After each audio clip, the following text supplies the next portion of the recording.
రంగారెడ్డి జిల్లా మదనపల్లె ఫైల్స్ దగ్ధం కేసులో కీలక మలుపు చోటు చేసుకుంది. మదనపల్లె మాజీ ఆర్డీఓ మురళిని సీఐడీ అరెస్టు చేసింది. ప్రస్తుతం చిత్తూరు కోర్టుకు తరలించారు. అనంతరం రెవెన్యూ ఫైళ్ల దగ్ధం కేసులో 6 గంటల పాటు అధికారులు విచారించినట్లు సమాచారం. ముఖ్యంగా మాజీ మంత్రి పెద్దిరెడ్డి రామచంద్రారెడ్డితో మాజీ ఆర్డీఓ మురళి సన్నిహితంగా మెలిగినట్లు ఆరోపణలు ఉన్నాయి.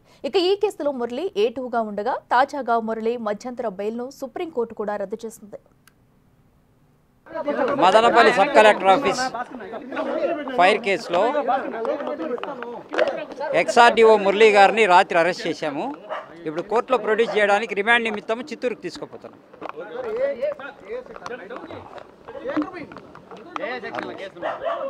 అది ఎంతకుముందు ఉన్న కేసెస్ అవి criminal breach of trust, damage to the public properties act, ఇవన్నీ. అది బెయిల్ ఇంట్రీమ్ బెయిల్ అండి. ఇంతకుముందు బెయిల్కి వేస్తే అది వేసిన రోజే ఇంట్రీమ్ బెయిల్ ఇచ్చారు. తర్వాత మేము కౌంటర్ వేసాము. దాన్ని అపోజ్ చేస్తే కౌంటర్ నిన్న డిస్మిస్ అయిపోయింది.